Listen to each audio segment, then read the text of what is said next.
bonsoir, donc moi c'est Sadir Niass. Je suis également avec notre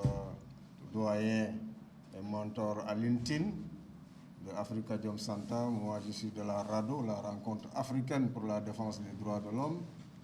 Aujourd'hui, on est venu ici rencontrer le président Bougane et son équipe pour les entendre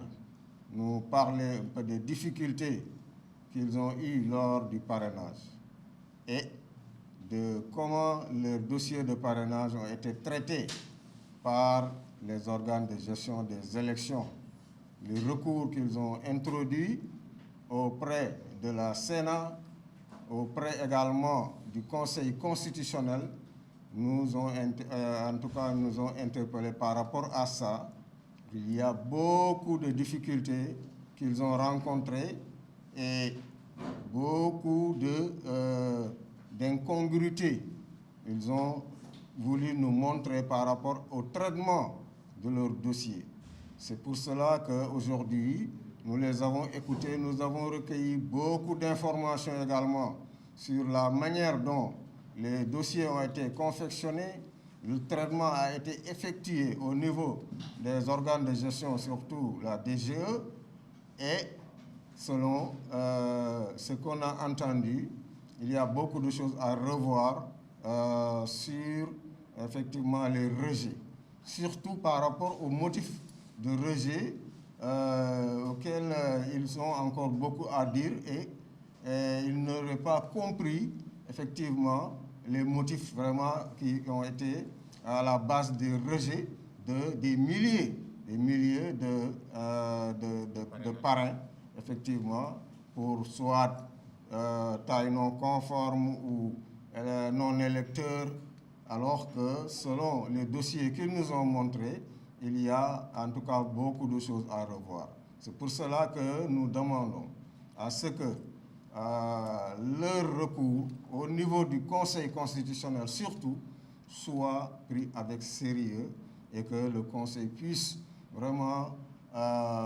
voir leur dossier avec beaucoup de sérénité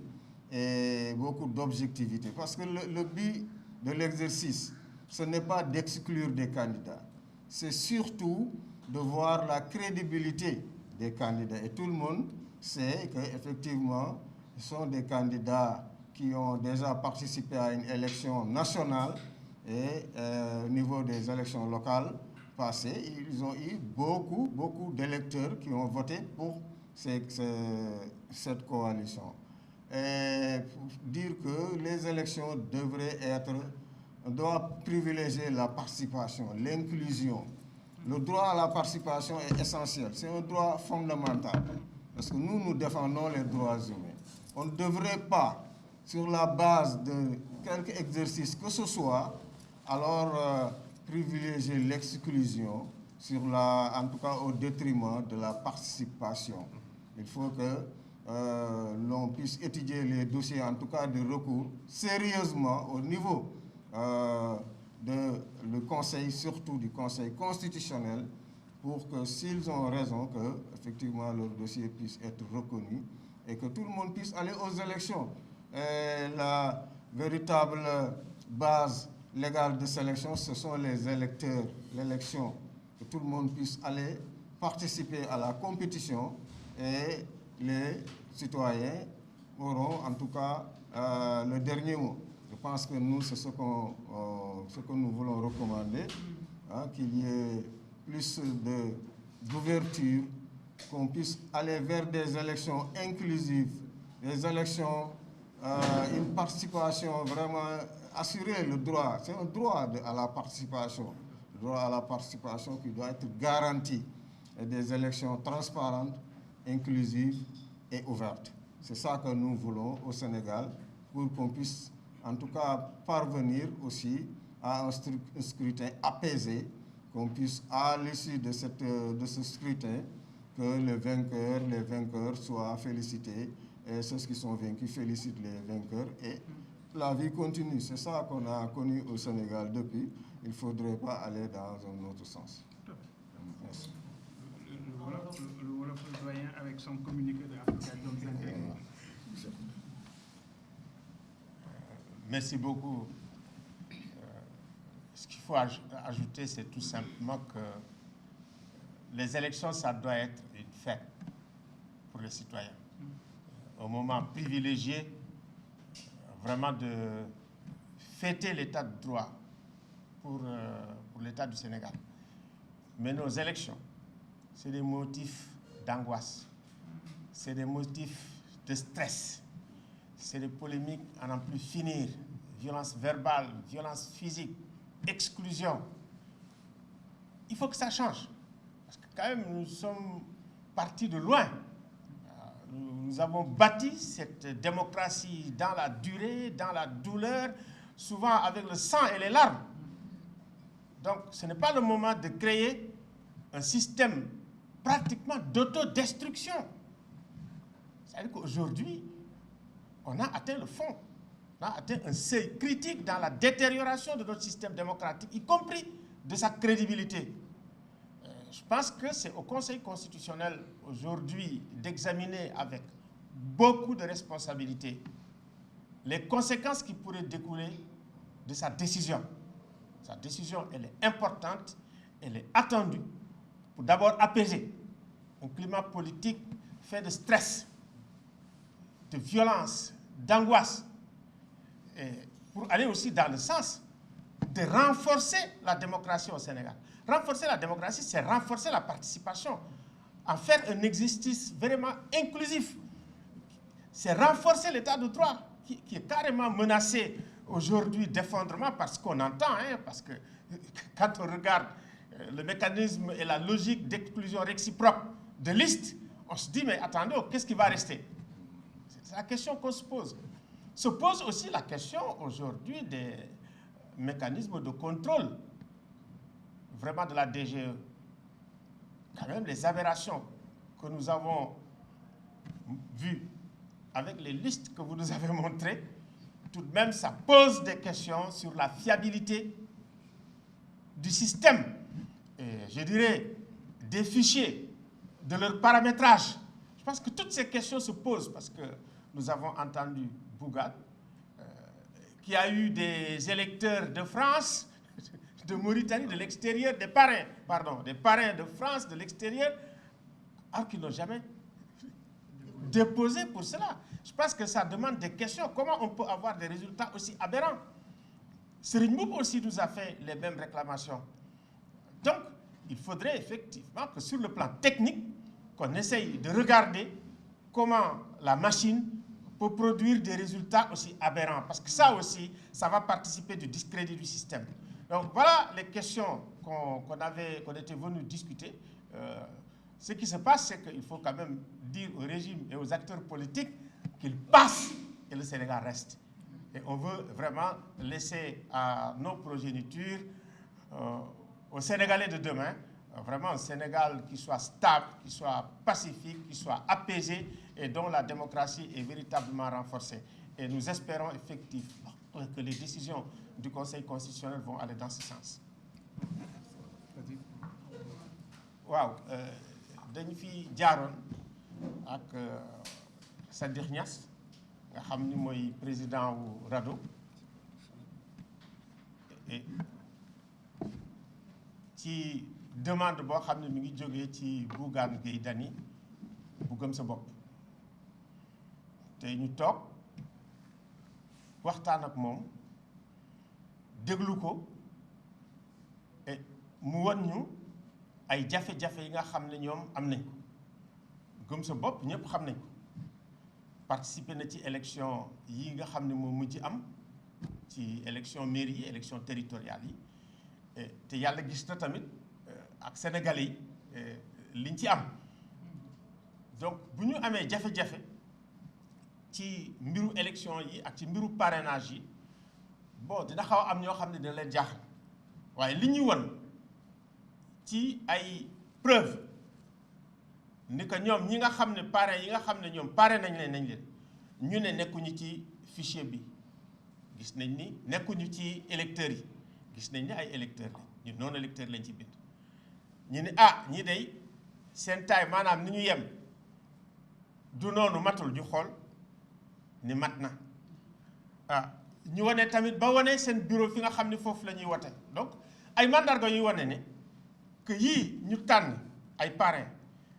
jël ko sànni ko te ñoom ñu moom ko et ay parrain yu dëgg la woon loolu nag tamit doy na waar donc il faut ñu xoolaat fichier électoral bi fi nga source bi nga xam ne moom la ñuy jël pour di def parrainage ak di def paramétrage ak di comparer ñu seet ndax témboo na wala témboowul wala machine bi ci boppam ni muy doxee doxul parce que du moom rek moo ko joytu Serigne Mboup joytu nañu ko dinañ gis Fadel Barro joytu na ko donc mu nekk mbir moo xam ne mi ngi fi war nañ ko xool war nañ ko seet war nañ ko saytu pour di am ay élection yoo xam ni élection yi day leer parce que élection aussi wóolute rek la waaw bu fekkee ni wóolu nga élection yi wóolu nga ñi koy doxal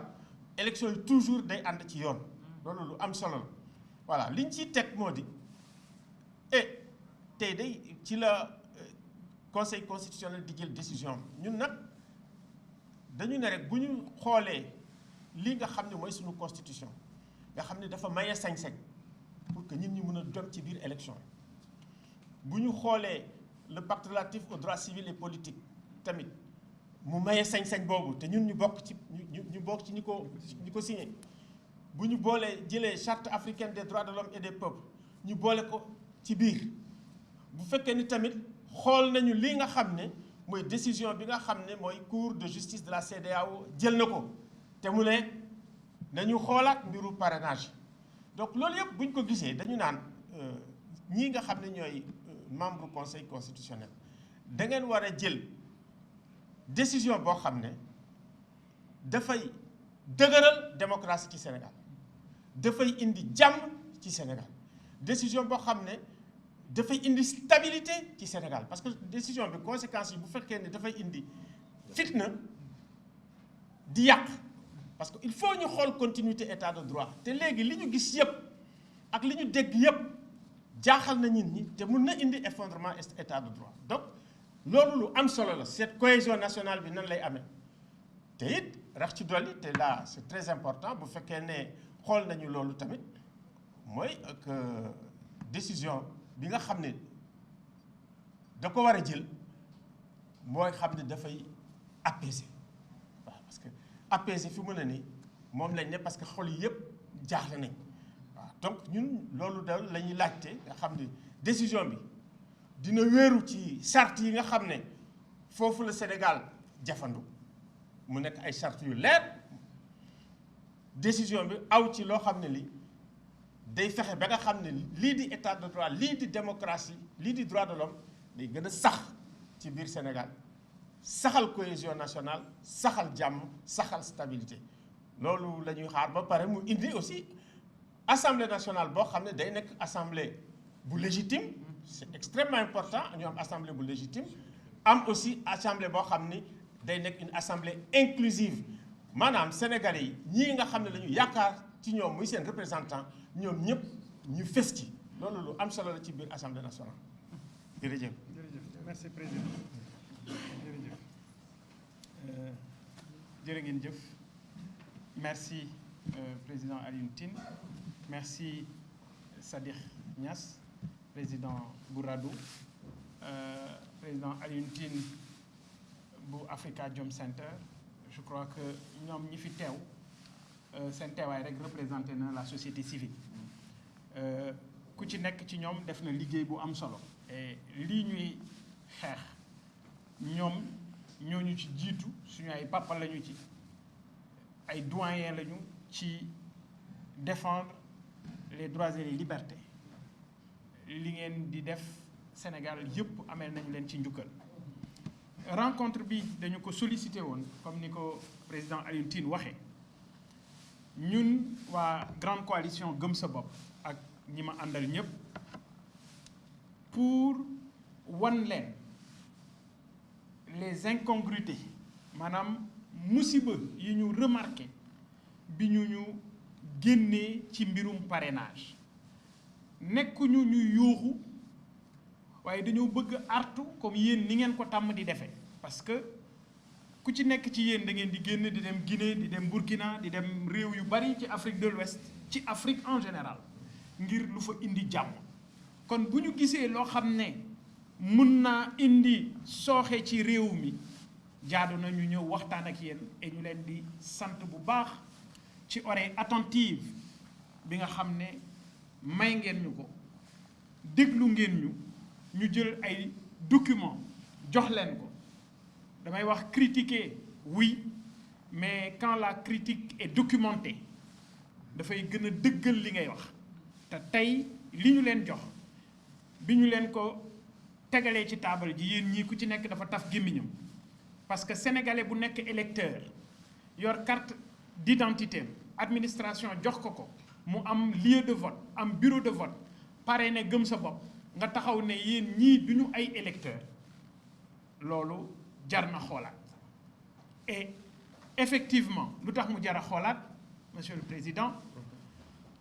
question bi muy indi mooy la fiabilité du fichier électoral parce que il faut ñu xam ne logiciel bi dañ koy paramétrer par rapport ak benn base de données fu muy dem di tibb ak di xool te la muy dem di fa tibb ak fa muy xoolee warul doon fenn fu dul fichier électoral bi te lii génn ci ñun ci suñu parrainage ak ñoom document yi ñu jox waa direction générale des élections day tekki ne ay sénégalais am nañu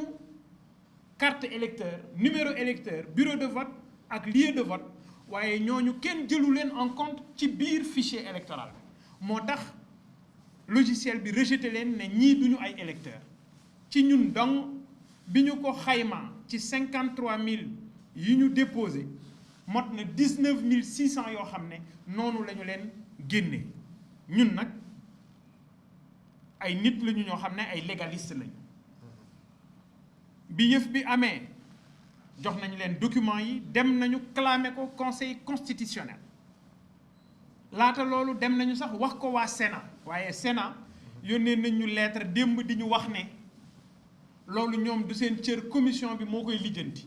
ci biir waxtaan maa ngi lay wax ne la jurisprudence de 2009 commune bu Ndulo ak commune bu Ndindi lu mel noonu dafa amoon ñi fi nekkoon di waa SEDA ñoom ñoo porté woon plainte ci cour d'appel daal di juger dossier bi ñoom arrangé wu leen ñu dem cour suprême cour suprême la mu décidé mooy yow Sénat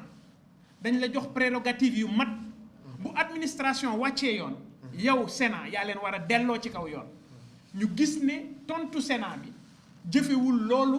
ko cour suprême waxoon en 2009 léegi nag dem nañu ñun conseil constitutionnel wax nañu leen preuve yi ñu leen jox ba mu yéem leen yéen ñii moom la ñu jox conseil constitutionnel boole ko ak décision bu CEDEAO décision bi 58 pages la dañ ko photocopier boole waale ko ci suñu dossier bi ñu jox waa conseil constitutionnel kon ñu xam ne ci réewu yoon la ñu nekk ci ni nga ko waxee am yaakaar ne conseil constitutionnel dana xam ne ay élection warul doon moment jaaxle ay élection warul doon moment angoisse waaye ay élection moment mbégte la war a doon ci citoyen bu nekk ngir li muy mën a jóg soldaalam bokk ci ñiy décider pour réewam mais fan yi ku ne gis na fitna gi nekk ci réew mi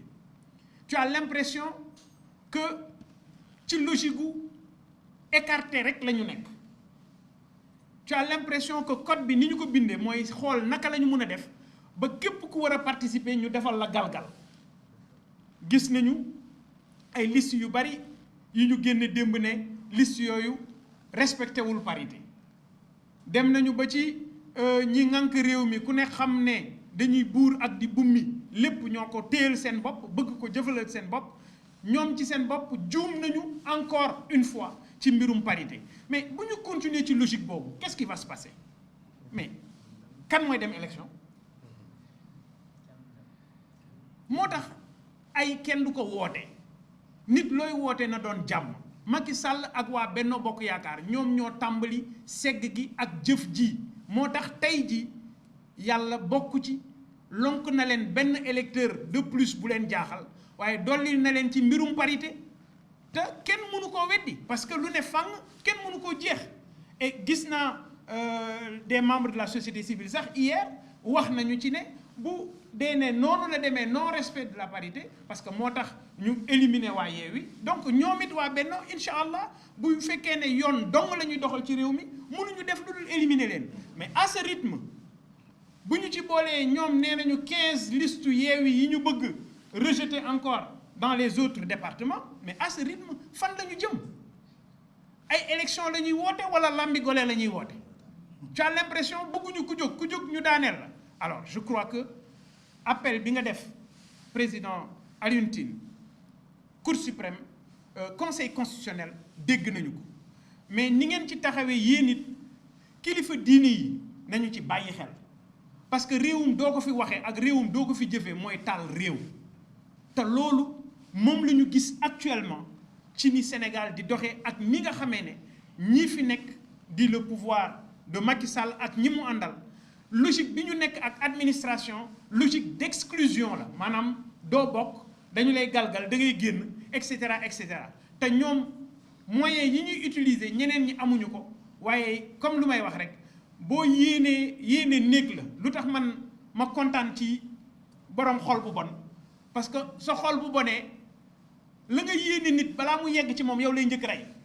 et foofu noonu la ñu toll tey parce que yéene bi ñu amoon ci exclure ay coalition exclure ay nit tey jii dellu na dal ci kaw Benno Bokk Yaakaar kon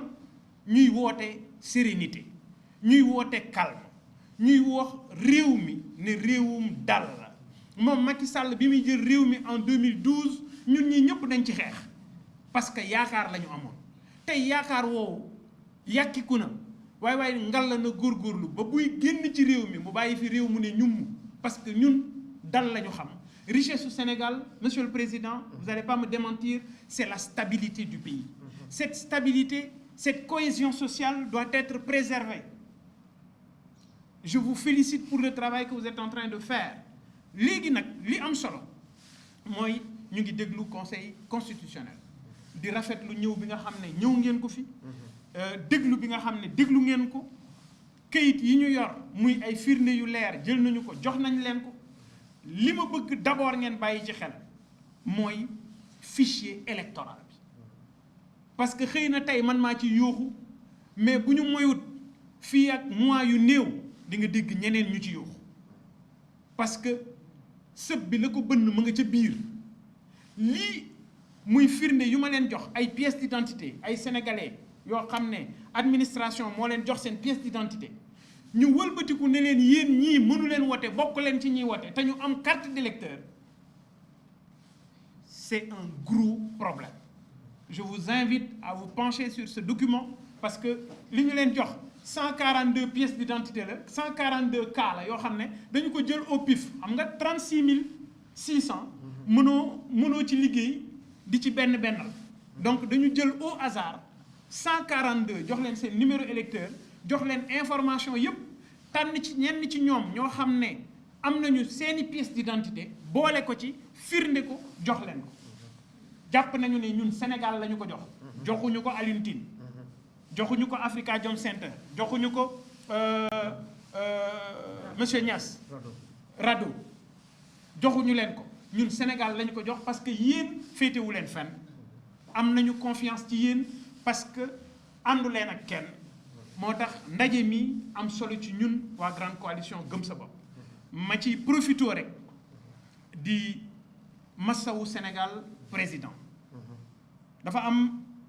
lu ma tenir à cœur et yéen ñi aussi xam naa ne ci xeex boobu ngeen nekk mooy la prolifération des agressions dans ce pays li xew ci réew mi ça doit interpeller tout un chacun et au premier chef le ministre de l'Intérieur parce que fekk la ci sa bérébu liggéeyukaay jam la paaka rey la fekk la ci sa biir kër fi nga jàpp ne foofu nga am sécurité ñu dóor la jaasi jël sa alal dem ak moom loolu monsieur le président maa ngi koy mettitlu di la dénk suma kàddu pour nga wax ak autorités yi fu mu gën a kawe parce que lii xew ci Sénégal ci mbirum agression vol à l'arraché këf alalu jàmbur ay ndaw yu nekk ci réew mi di ko def au vu et au su de tout le monde kenn ku nekk am ci njaaxle biir na la ne Kiné Gueye mi ñu rey démb ca Pikine bu doon Point E kenn du ko fa reyee bu doon Fann Mermoz ga Macky Sall dëkk kenn du ko fa reyee parce que foo dox di nga gis gendarme bu doon biir Sacré-Cœur gii dee su fi amee donte sax sécurité bi demeewu fi noonu waaye dama bëgg ñu xam ne benn Sénégal moo am ñaari Sénégal warul am nit ñi ni ñu jaaxlee ci maanaam insécurité bi xew fan yi sa doom bu génnee nga jaaxle sa jabar bu génnee buy dawal oto nga naan ko bul la fëggee bul wuyu booy gaare xoolal nangam sangam mais psychose boobu pour lan parce que alal ji ñuy def ci naka su dul noonu alal ji ñuy def ci puukare àdduna bu ñu ko defoon ci sécurité nit ñi mais lii fi ne tey du fi nekk alal ji baax na jëf ji baax na développement baax na Cheikh Anta Diop lu mu doon wax la sécurité précède le développement jàmm fileeg amuloo ko mënoo am dal mënoo am yokkute ci sa réew kon suñu force de défense et de sécurité yi war nañu leen dooleel war nañu leen jox ay matuwaay war nañu leen nit génne ci mbedd mi parce que boo génnee ndakaaru guddi di nga xam ne sécurité amul ci réew mi parce que di nga dox distance yu bari wala nga daw ko distance yu bari doo dajeeg force de sécurité kon diggante boobu lu neex waaye mën na faa def ay nit nag bu ñu leen di jox xaalis di leen fay ci alalu réew mi dañu leen di utiliser ci soxlay réew mi soxlay réew mi tey mooy insécurité bi am ci Sénégal te li ko firndeel mooy li xew keroog zone de captage mooy li xew keroog démb ci guddi kër Kiné Gueye ca fa mu doon liggéeyee ñu jam ko fekk moom mu ngi wann lor ba ci juróom benn weer ak lu topp tey ji fitna ak métit woowu président mënuma ko woon bañ a wax parce que comme ñun duñu ay politiciens li yitteel askan wi daf ñuy yitteel lii jooyloo askan wi day métti ci suñu xol kon moo tax comme xam nañ ne yéen seen baat jote na ngeen def ko combat li ma wax ci li ma bind sama post Facebook nee naa monsieur le ministre de l'intérieur agression yi xew ci réew mi boo ko lijjantiwul nit ñi danañ jóg fajal seen bopp et réew mu nit ñiy fajal seen bopp musiba la yaa ma ko gën a xam kon balaa ñuy toll foofu ñun suñu autorité yi en premier lieu le président de la République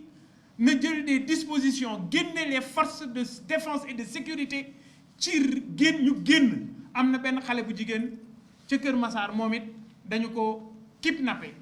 sàcc ko yóbbu ko ba pare di laaj seen waa kër xaalis rançon ma ne mais ñun ci film lañ nekk wala ñun ci ban façon ngi réew lañ nekk wala ñun ñi ñu jiite boog dañoo fàtte ñi nga xam ne ñooy askan wi parce que lii xew monsieur le président maa ngi la ciy sàkku sa taxawaay parce que sénégalais yi sonn nañu dund gi seer na jafe-jafe yi tar na bu ñu ko booleeg ñàkk sécurité nag day daal di ëpp maa ngi jégglu ci kàddu gi nga xam ne suma nawle yii moom la ñu ma joxoon bu amee lu ci ëpp xëy na suma ndëngate la rek waaye yéene bi moo doon wax joo xam ne dana dal et sénégalais yi jëri ci njëriñ allahumma salli ala sayyidina muhammad